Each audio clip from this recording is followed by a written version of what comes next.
റിയാസ് മുക്കോളി ഇപ്പോൾ ഈ അടുത്ത മണിക്കൂറിൽ ഇവിടെ നമ്മുടെ ഈ മണ്ഡലത്തിന്റെ അതിർത്തിയിൽ ഒരു കൂട് വച്ചിരുന്നു. കഴിഞ്ഞ ദിവസങ്ങൾ വെച്ച കൂടാണ്. അതൊരു കടുവയെ പിടിക്കാൻ വെച്ച കൂടാണ്.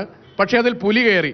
പുലി അവിടെ ഉണ്ടെന്ന് അറിയില്ലായിരുന്നു. ഇപ്പോൾ നിങ്ങൾ പുലിയെ വിളിച്ചു വരുത്തിയതാണോ? വലിയ പരിഹാസമായിരുന്നല്ലോ രാഹുൽ മാങ്കൂട്ടത്തിലൊക്കെ. എം സുരാജ് ഈ നാട്ടുകാരനല്ലേ, മത്സരിച്ചുകൂടെ എന്ന് വിളിച്ചു വരുത്തിയതാണോ വലിയ എതിരാളിയെ?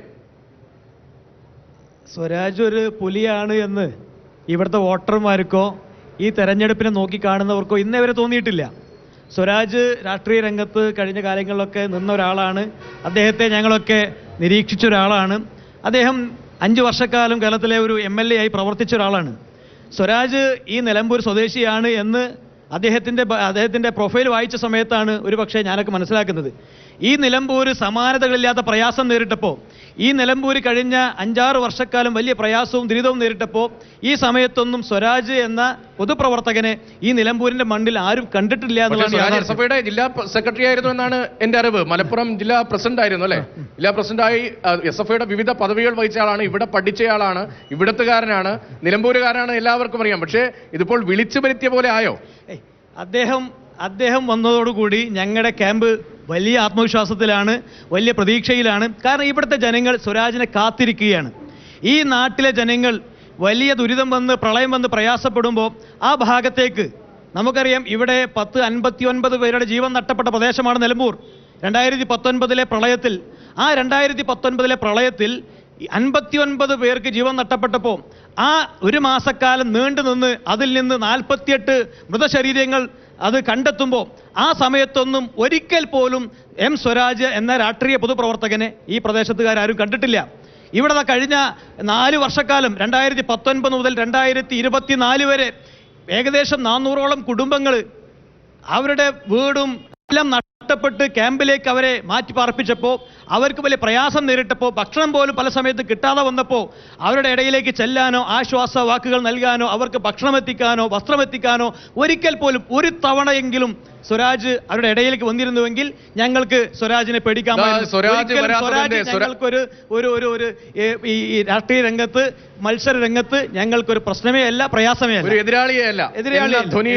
ശ്രീ ഷബീർ, താങ്കളുടെ പേര് ഉൾപ്പെടെ സ്ഥാനാർത്ഥി ചർച്ചയുമായി ബന്ധപ്പെട്ട് ഉയർന്നു കേട്ടിരുന്നു. എന്തായാലും സ്വരാജിലേക്ക് സ്ഥാനാർത്ഥിത്വം എത്തുന്നു. സ്വരാജ് ഈ നാട്ടിൽ ബന്ധമില്ലാത്തയാളാണ്.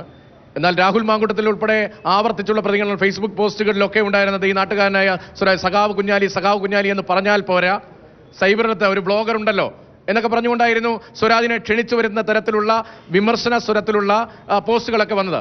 പക്ഷേ ഇപ്പോൾ പറയുന്നു ഒരു എതിരാളിയെ അല്ല സ്വരാജ്. നീ നാടുമായി അത്ര ബന്ധമില്ലാത്ത ആളാണോ സ്വരാജ്? സ്വരാജിന്റെ സ്ഥാനാർത്ഥിത്വത്തെ എങ്ങനെയാണ് LDF എത്ര ആവേശത്തോടു കൂടിയാണ് നോക്കിക്കാണുന്നത്? LDF ആവേശകരമായി ഇന്ന് ഇടതുപക്ഷ ജനാധിപത്യ മുന്നണിയുടെ സ്ഥാനാർത്ഥിയെ ഈ മലയോരത്ത് പ്രഖ്യാപിച്ചിരിക്കുകയാണ്. വലിയ ആവേശകരമായ അനുഭവങ്ങളിലൂടെയാണ്. ഇപ്പോൾ ഈ ചർച്ച ആരംഭിക്കുന്നതിന് മുമ്പ് നമ്മൾ കണ്ടു വലിയ പ്രകടനം ചന്തക്കുന്ന് അങ്ങാടിയിലൂടെ ഇതിന് സമീപം സഖാവ് എം സ്വരാജിന് വിജയാശംസകൾ നേർന്ന് ഇവിടെ നടന്നു. എല്ലാ നിലയിലും മണ്ഡലത്തിലുടനീളം ബൂത്തുകളിലും പഞ്ചായത്തുകളിലും ഇത്തരത്തിലുള്ള ആഹ്ലാദ പ്രകടനങ്ങളും ആവേശ പ്രകടനങ്ങളും നടന്നുകൊണ്ടിരിക്കുകയാണ്.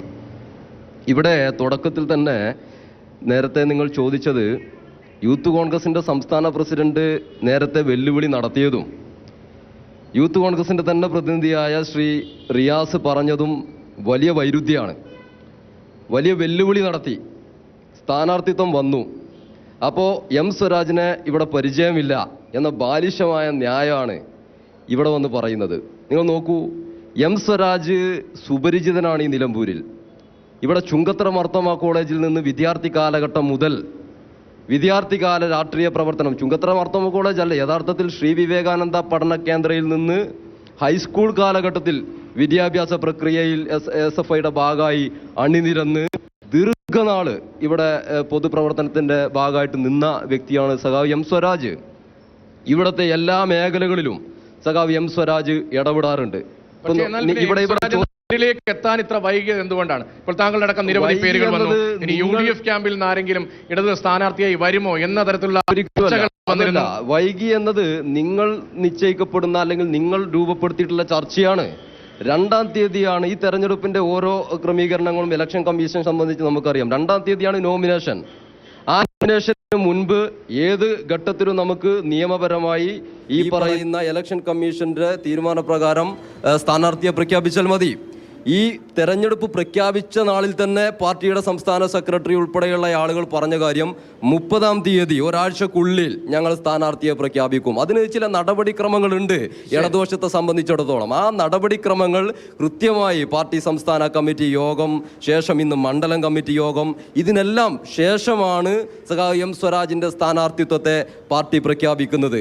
ഇവിടെ അത്തരത്തിൽ വൈകി എന്നത് നിങ്ങൾ തീർക്കുന്ന ഒരു ആക്ഷേപമാണ്. അതിനോടൊപ്പം തന്നെ പറയാനുള്ളത് ഇവിടെ വലതുപക്ഷത്തിന്റെ സ്ഥാനാർത്ഥിയെ കാര്യമല്ല, അല്ലെങ്കിൽ ഈ മണിക്കൂറിലെ കാര്യമല്ല, ഇനി ഒട്ടേറെ ദിവസം ഉണ്ടല്ലോ ഈ പ്രചാരണ രംഗത്ത്. അപ്പോൾ വൈകലൊക്കെ അപ്രസക്തമാകും.